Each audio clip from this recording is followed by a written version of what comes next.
Hi, I'm Eric at Frog Valley Tropical Fruit Farm, and this is Florida Natural Farming.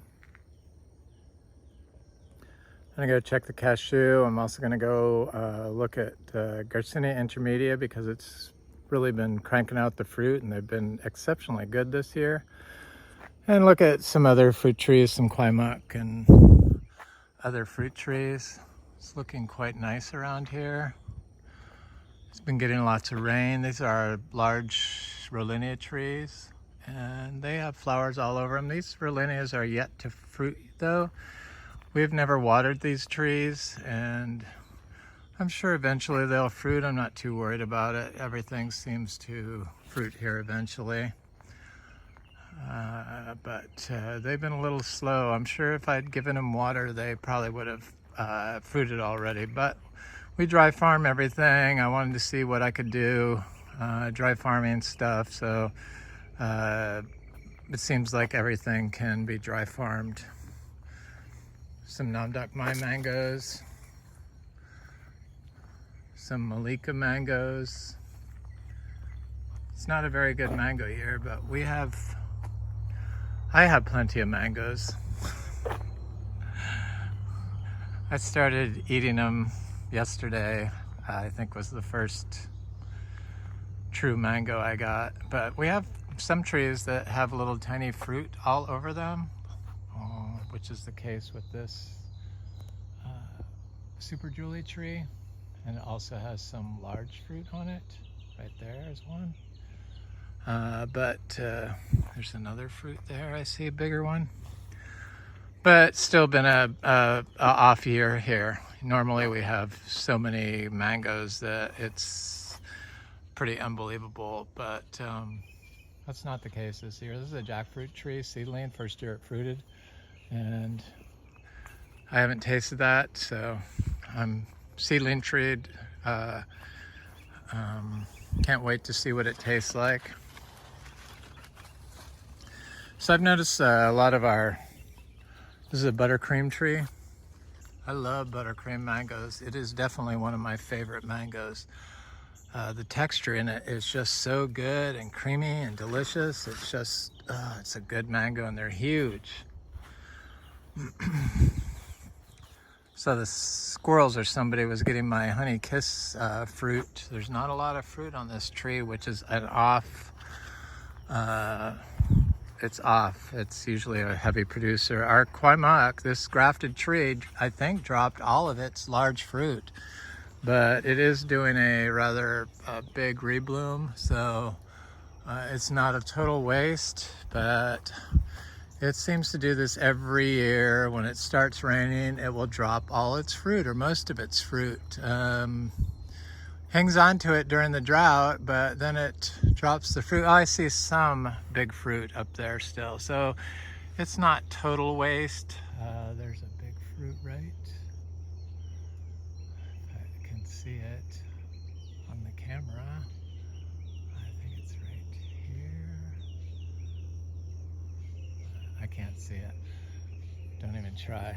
But I can see it when I'm not looking through the camera. So I'm sure there's more of them on there. I just don't see them, but it does have a significant rebloom on it. It doesn't look like all of them are gonna set, but I'm sure we're going to get Quaimuc. We get Quaimuc every year. It's just been kind of a small producer, but we are a young farm. This is only our 8th year here. I planted everything. There's a Venus tree. It has fruit on it. Big fruit, big giant fruit. This is a pineapple pleasure. It also has a large fruited tree. There's a fruit punch. Fruit punch. The creatures have just wreaked havoc on our, the possums and stuff. Look at this Imbe Vero tree. It's just loaded with flowers. Everything's looking good. Here's our little jackfruit that's provided a fruit for us every month this year, but now it doesn't have any flowers or fruit on it. So we got 6 fruits, 1 for each month, 2 for this month, June. So for a little tiny tree to produce that much fruit without watering it and produce it in the winter, it's unique, I believe. I'm gonna go to the cashew. I can smell these sugar apple flowers.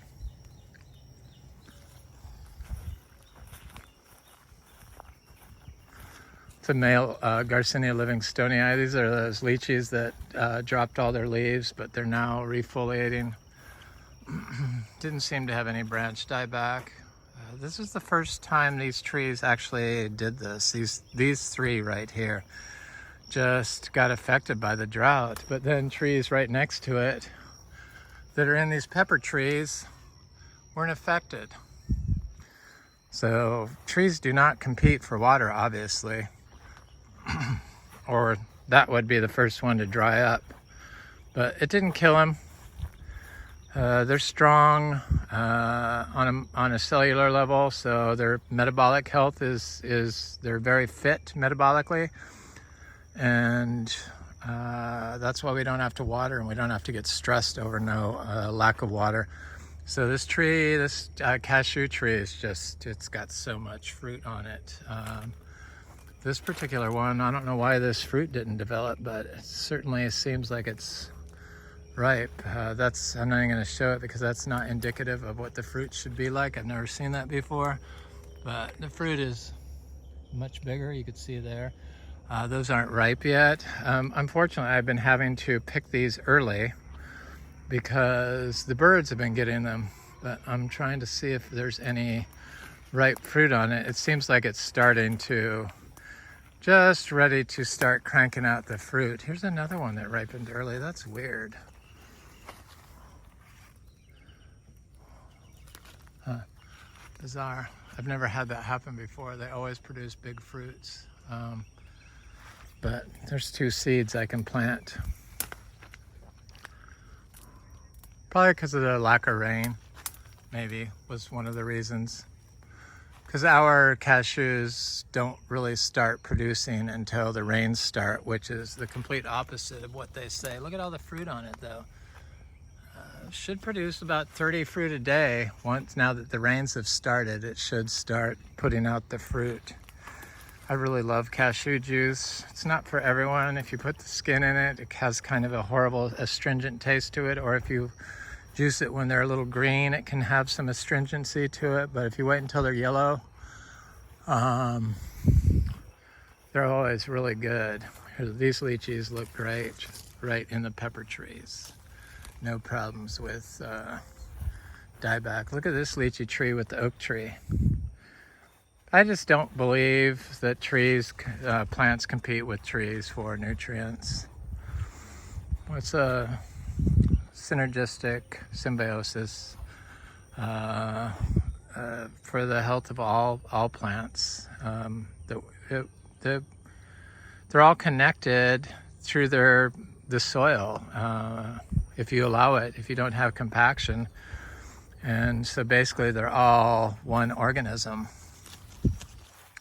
Roots probably fuse together, not just with fungi, but with other roots of different trees and different species, and share and trade nutrients. Certainly during times of severe drought or heavy cold or deep freeze, like 31 degrees that we've had here before, certain trees get shut off and die, or can have freeze back, but it only affects limited trees. Usually the trees that are in compacted spots. In fact, always, I would have to say.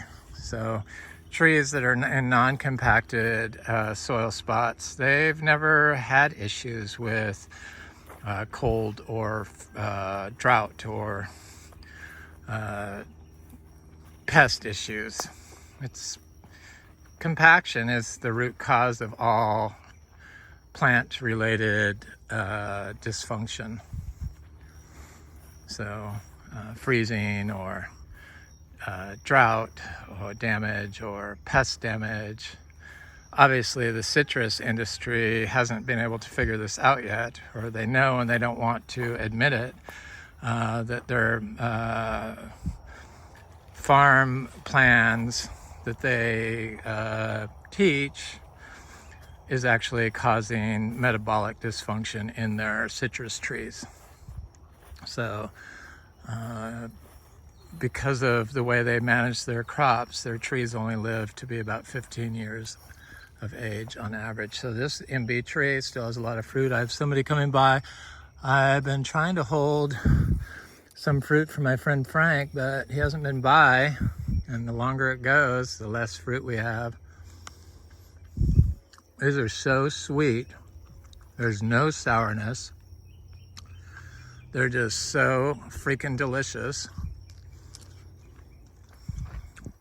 I had some young guys come by here. Again, Edible Landscapes out of Sebastian. They install Edible Landscapes. And I wanted to try different Garcinia fruits.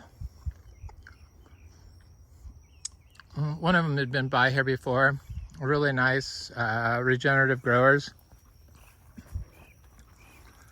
They keep a lot of stuff in pots. I'm totally against keeping stuff in pots, but I do understand that people have to do that due to they're going to move in the future, or they're looking for a bigger place, or any number of reasons. I have stuff in pots. But doesn't mean I have to like it. I don't think any plant should be grown in pots. Trees, annuals, biennials, yes. You know, lettuce or peppers or stuff like that, yes, but not long-lived trees that want to like grow their roots out. Because if your roots architecture isn't perfect, so if it can't express its roots genotype rather, in a natural way that allow, spread out. If it's like constricted and it's got pollutants and you're using polluted water because you're delivering the water in plastic, or they're in plastic pots for any number of reasons, or using pollutants for fertilizer, because most of your salt-based fertilizers are pollutants, your trees' mitochondria is damaged and their they have metabolic dysfunction. So just like we have inflammation from the foods we eat, the foods you feed your plant will determine whether or not your tree will have metabolic dysfunction.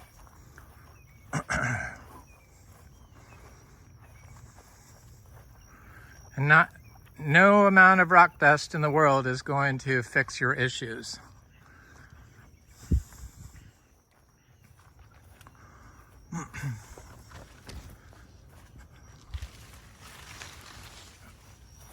This whole process has been a journey for me, and trying to figure out what's going on. Look at this pomelo tree. So we don't have citrus greening on any of our trees. We know how to grow citrus without greening. We do. We don't have greening, and we grow 15 different species, and it all has to do with management. Can't compact your soil and use pollutants to grow your trees and expect your tree not to have weak mitochondria that causes dysbiosis in the rhizosphere of the plant. So dysfunction, it just can't function optimally. And if it has metabolic dysfunction, then it can't signal to its roots or to the environment to produce hormones and photosynthesize and any number of plant processes that are needed for optimal health. It's just impossible. And basically all our problems lead back to compaction and lack of carbon in the soil. So if you don't have any carbon in the soil, which in Florida is very hard to keep in because we're on sand, and the only way to do it, or the best way to do it, is with living roots. There's a sweet orange, looks great. There's a little citrus here. I think this is another a blood orange.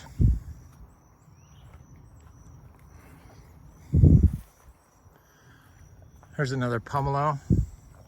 It's a shame we can't sell citrus fruit in Florida without it being sprayed or disinfected. Something I'll never approve, so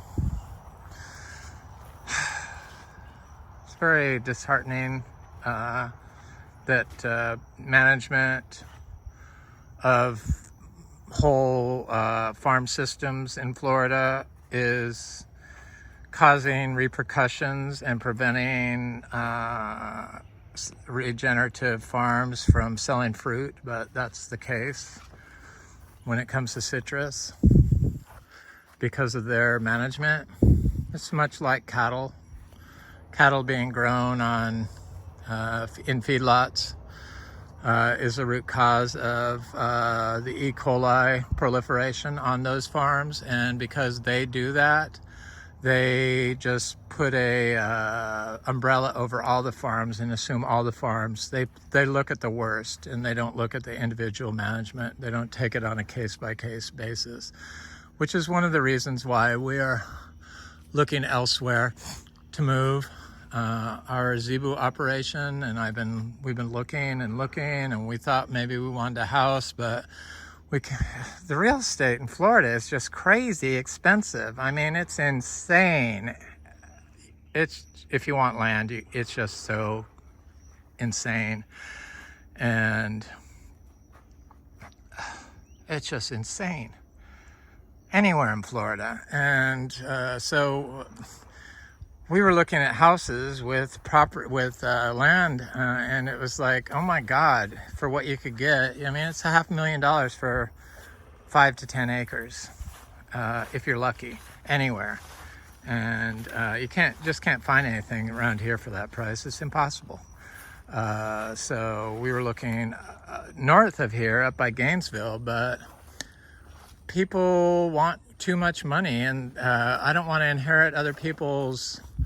I saw that most of them were like spraying glyphosate on the fence lines and had all kinds of trash everywhere and plastic and just years and years of garbage and trash everywhere. And then the house's condition was just horrible. And then they want top dollar for like 10 acres. So we decided we're going to buy raw land and build the Zebu farm of our dreams. So that's what we're going to do. So now we've switched gears. Plus, we don't have to take the headache of somebody else's problems and remodeling, which costs more. Look at the Achachairu tree. It's like got a lot of fruit on it this year, but they're not ready. They're looking good though. I see little tiny fruits. I want to see if there's flowers on there. I don't see any flowers, but that doesn't mean anything. I see these black sapotes are starting to reflower, which is good because they dropped all their flowers during the drought. But never fear. We have black sapotes still on our tree. One fruit that the creatures never got. This is Black Beauty, black sapote. Here it is. It appears like it's trying to ripen. It's changing color. I like my black sapote to ripen on the tree. Here's our Imbe spectabilis tree. It's got flowers all over it. I'm expecting this bigger tree to produce fruit this year. It's not that old of a tree. This tree is the same age as this tree. Compaction was more severe closer to the road, and this was a fence right there. So probably they sprayed glyphosate on it. So that's probably why the issue in the soil was worse there than it was here, 30 feet away, because obviously this is a much larger tree. But old farms that have had, they've, probably sprayed glyphosate for years and years and years if they've been living there along the fence line. They still do, they just refuse to believe that glyphosate is a problem, which you just can't help ignorance. That's all that is. You're just uneducated if you think that glyphosate isn't a problem. I don't care who you are. It's a problem. Probably a lot of the problems that are caused by or people's metabolic dysfunction is due to glyphosate, I would think. And, you know, pesticides and herbicides, but that's why I do these videos, try to show people that you don't have to do that. Look at this orchid, looks gorgeous. Come on, camera.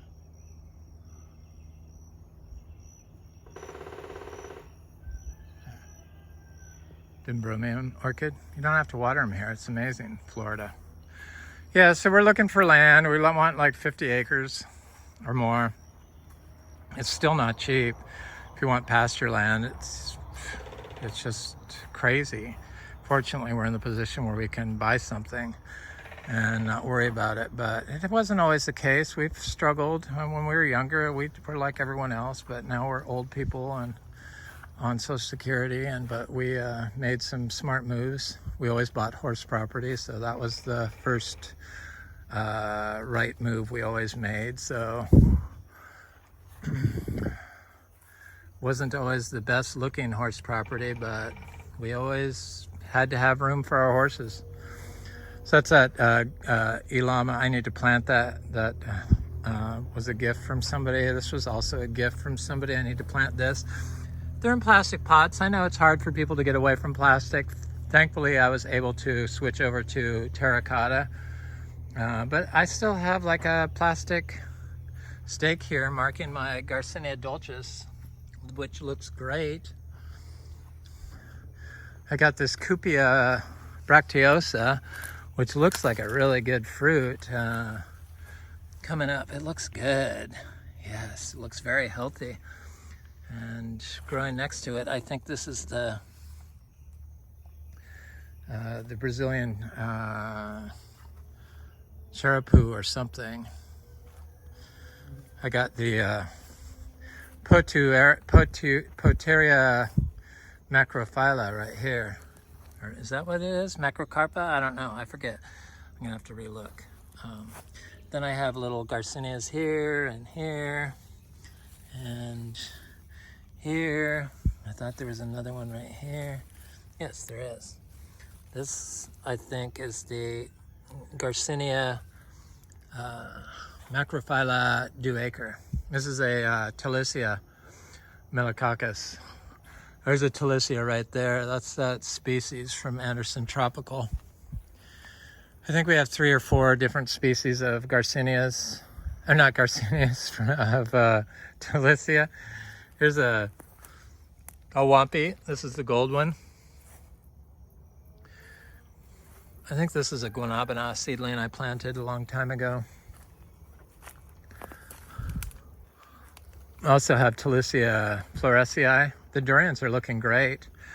Look at them. They look so good. Very lush and green. Now that it's raining, they're very happy. There's a coffee tree that was a gift from my friend Scott, and there's a little cacao growing right next to it, right there. You could see.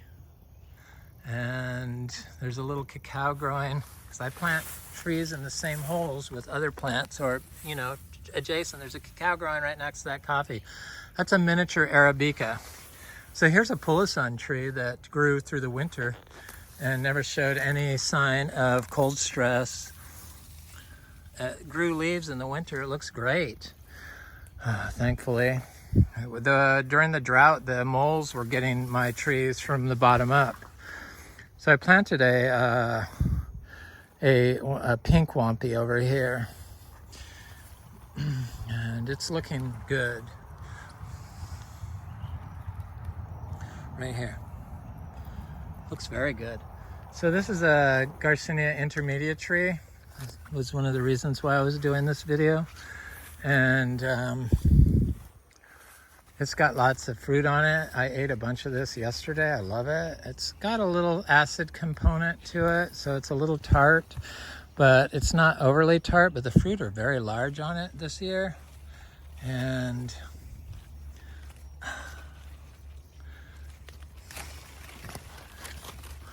I'm gonna just pick a couple, but they're very good. And This is a New World Garcinia, so it is monoecious, so meaning it has perfect flower. You don't need a male. I don't think you need a male with the dioecious species. You just need a female plant. So the Old World Garcinias, you know, from Asia,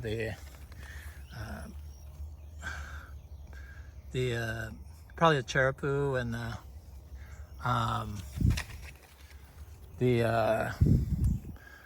Humbromiana or Celebica Garcinia, you know, they're and the Livingstonii Garcinias that they say are dioecious, but that's not true. You just need a female tree. So here's another one of our citrus. I've shown this before. This I thought was a kumquat, but I'm not thinking it's a kumquat now. It has fruit and it had little flowers on it, but it did not set. But I saw that when those people were here, they pointed out it had a little fruit right there. Of course, the camera's not going to oblige me. I see some little fruit on it that just set, so it's still flowering, but the fruit seems bigger than it's the first year it fruited. No greening issues, just perfectly healthy, lush citrus. No greening issues. We don't water them.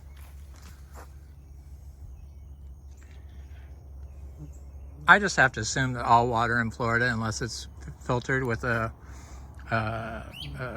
carbon filter and then a reverse osmosis filtration system, is polluted. And so that's one of the reasons why we don't water our trees. Pollution causes mitochondrial mutations, which leads to metabolic dysbiosis in plants and in us. So it's very important to optimize your tree's health, just like our own health. And to get optimal health and get optimal fruit that is optimally healthy for us, you need to pay attention to everything. That's just how I feel. Here's another citrus, looks great. I think this is a blood orange tree, or it could be a sweet orange, but this is that intermediate, and the fruit is just really good size and very delicious. Oh. Sorry, a deer fly's been trying to attack me. There's another wampy.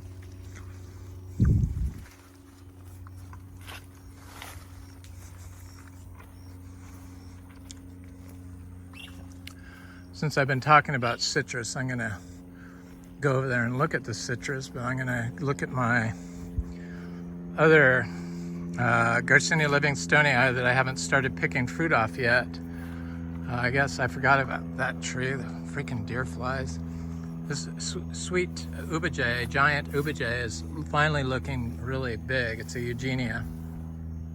I don't grow a lot of Eugenias. Pitamba and Cherry of the Rio Grande and some different Calicinas, and my friend Frank's given me most of them.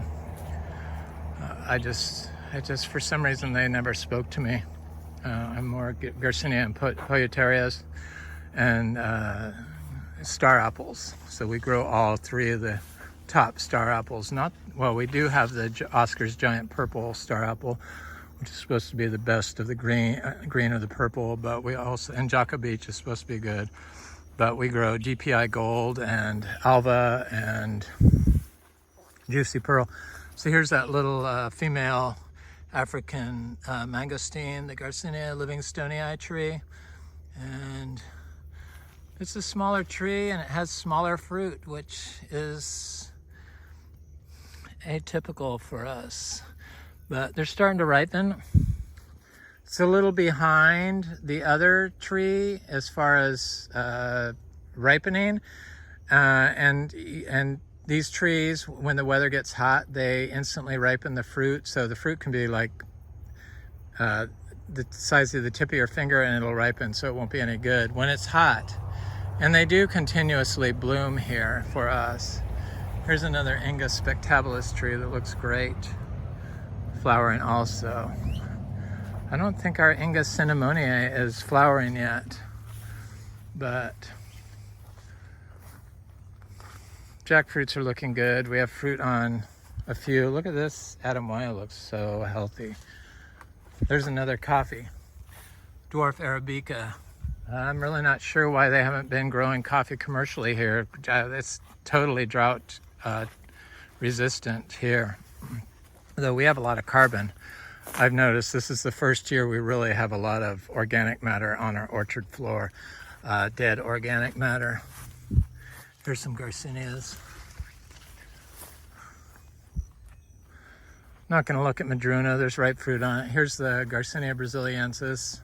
They finally seem to be kicking in fruit. People want to know if they can buy fruit from us. Yes, you have to text me. My information is on the our YouTube channel about section, so you could just text my email or text my phone number and tell me where you're at and what you want.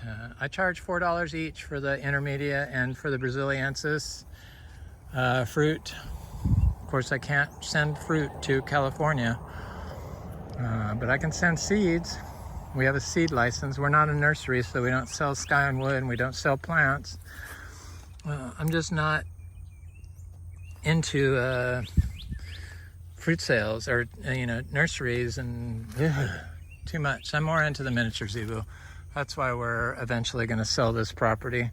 We're going to do some updates and stuff like that. Finish the one bathroom we never remodeled because I got sick of the contractors in here. So there's one bathroom that we're going to have redone, and redeck the pool and paint and put some sidewalks in around the house and to the pool. So some minor things we want to do, but then we're going to list it. We are going to sell this. We want to build a house at our agricultural land we're buying for our Zebus, so we'll have to sell this to finance that. I know it's crazy to think to sell this, but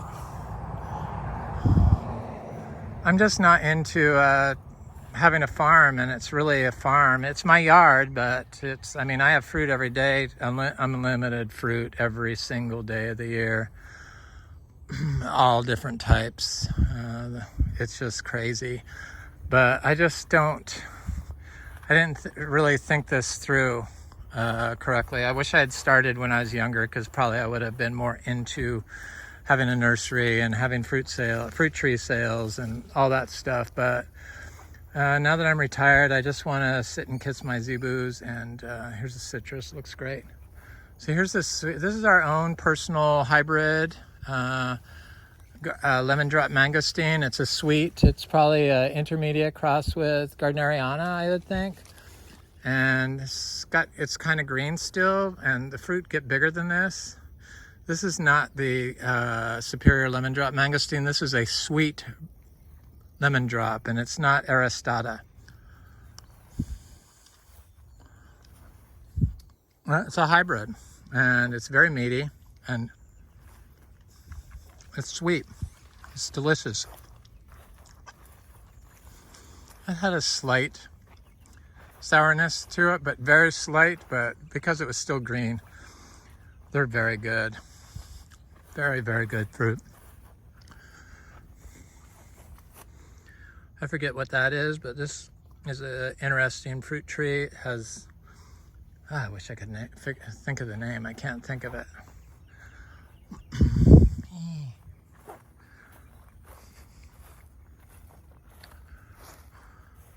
Here's one of those Poieterias. I'm not sure who that is. I'll know when it fruits.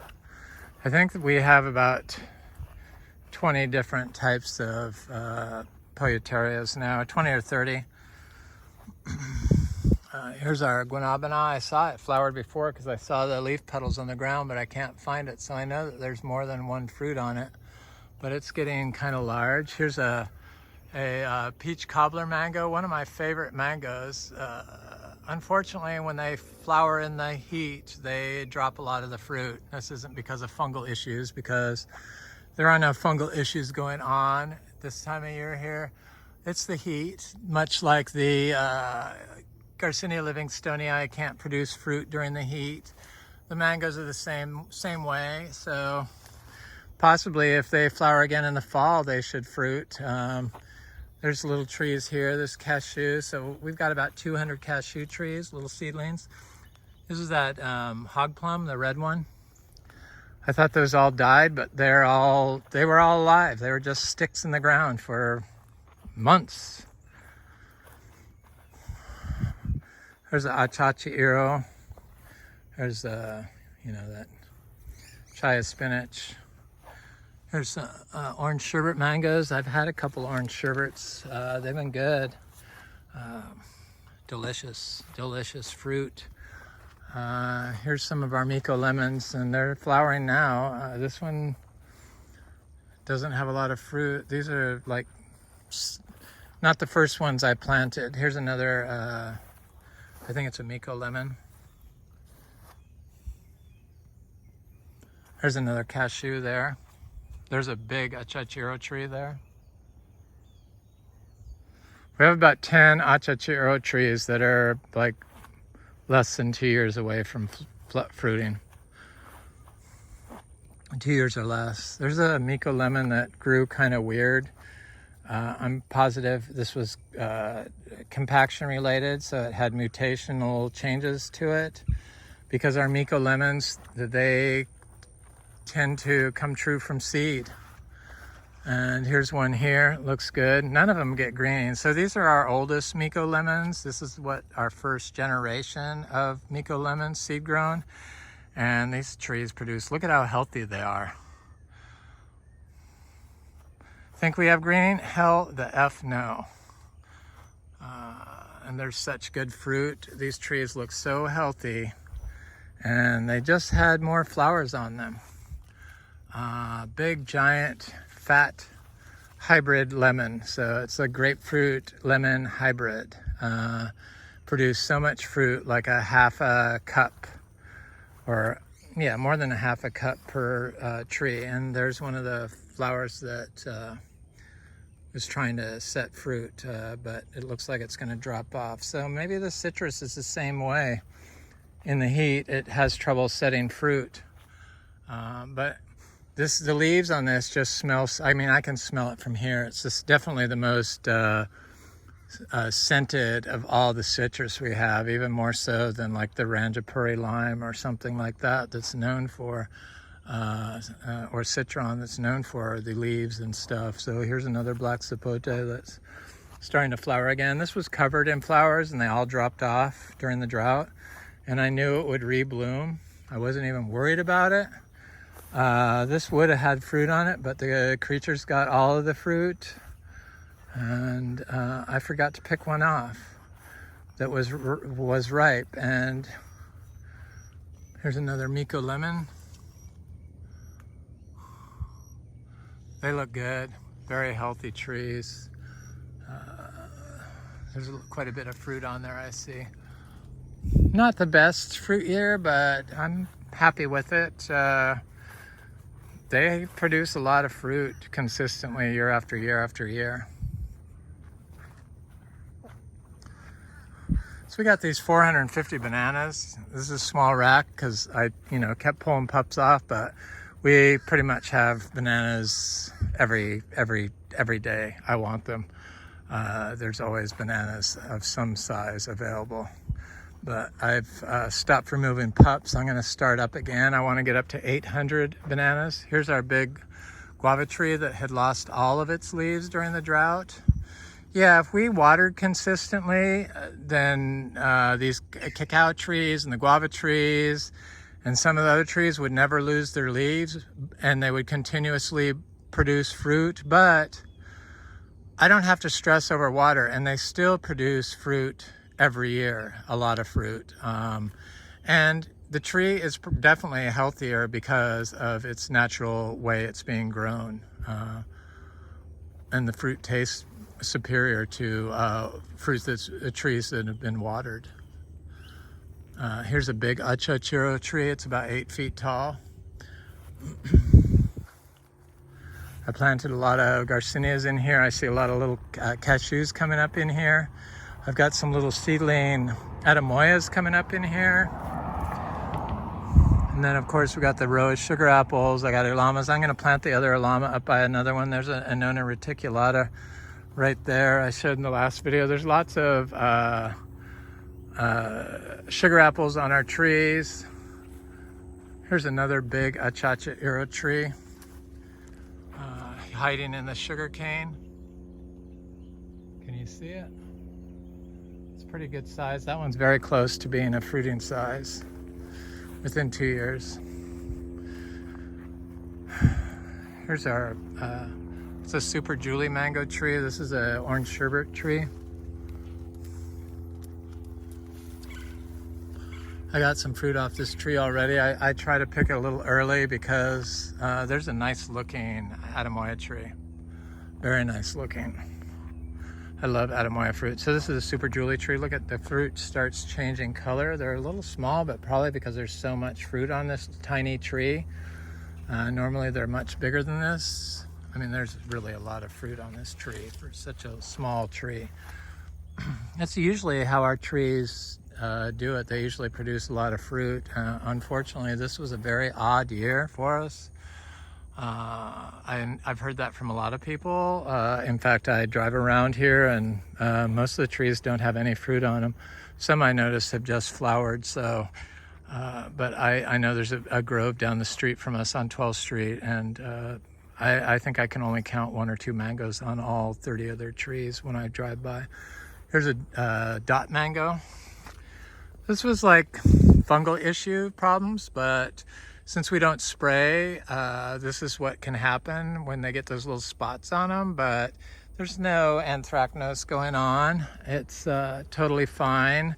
It's just not attractive. Here's a Gary mango tree. Looks like these are probably ready to be picked, I would say, maybe. There's a red sugar apple tree. So we grow chewy red, chewy green. Sugar apples are my favorite, but we also have Kompong Mauve, which is a non-chewy variety. Not my favorite. It's a red variety, and I think that's what this tree is. And we also have a couple of Thai Lessard, the non-chewy sugar apples. I'm not crazy about them. I prefer the chewy sugar apples. This is a Florigon tree that is covered in fruit, and it's just crazy. These little trees that produce so much fruit. It's an odd shape for a Florigon, but I know this is Florigon. I think it may be cross-pollinated with the Kezar right here, because this Kezar is a weird shape, and they're very small, but there is also a lot of fruit on this Kezar tree. I see scratches on these mangoes that are down low, so obviously the creatures are like checking them out, smelling them. But there's so much fruit on this little tree. I love Kezar fruit, Kezar, whatever it is.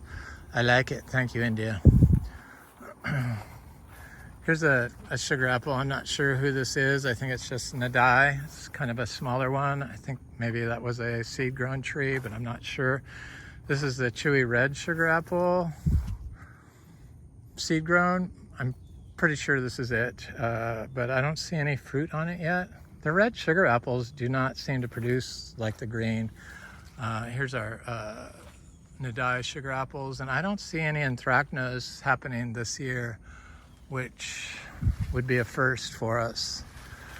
Took a while to get to this point, but there's, as you can see, there's a lot of fruit on our trees.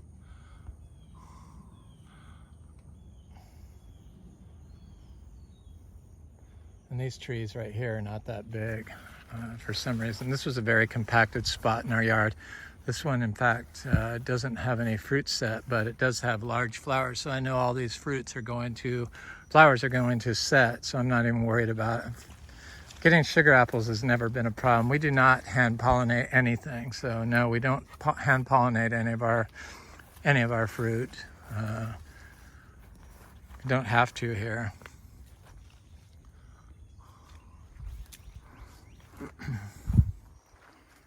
Okay, we got a couple of longans. We got some longan trees. I got a lot of seed-grown longan trees. They've been a little slow. They can be a little slow when you buy nursery trees, especially if you're dealing with compacted spots like we were here. But they're finally doing their thing. The seed-grown trees seem fine. This is the Florigon tree. I can see some creature's been biting at them.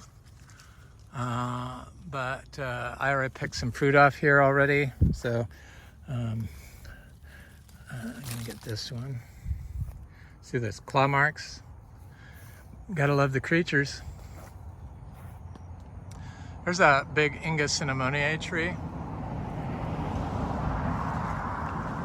I don't see any flowers on it, but that could all change. It's getting kind of large. This is, you know, the Imbe cinnamoniae, the Brazilian ice cream bean. Here's a Annona reticulata. I think I went over this last time. The custard apple.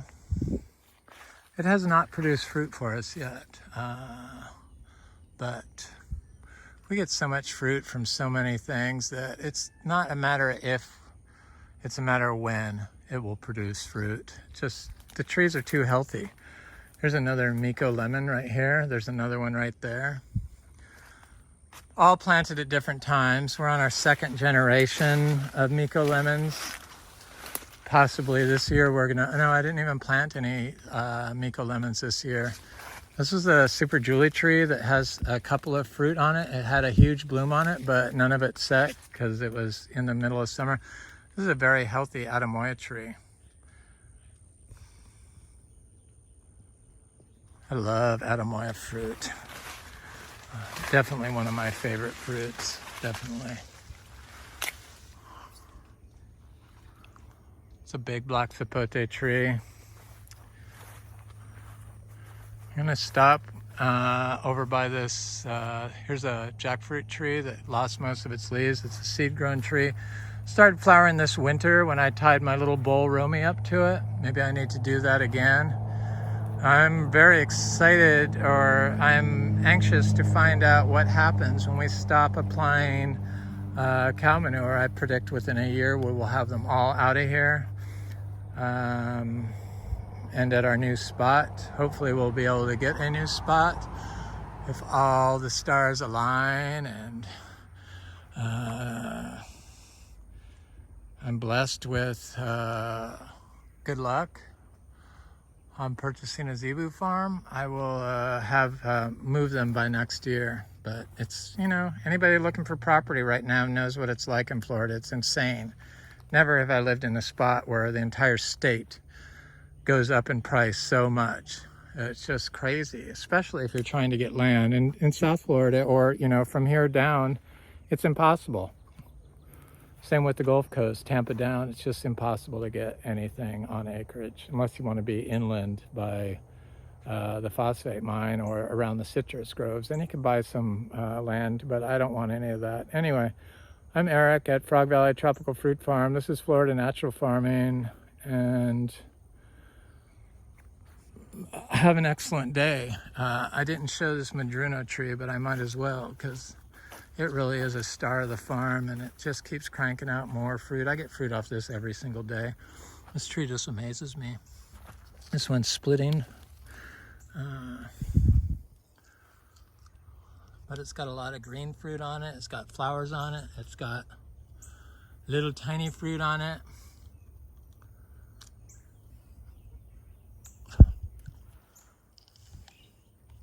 And it fruits year round.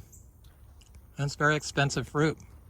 Anyway, this is Eric at Frog Valley Tropical Fruit Farm, Florida Natural Farming. I know I already said that.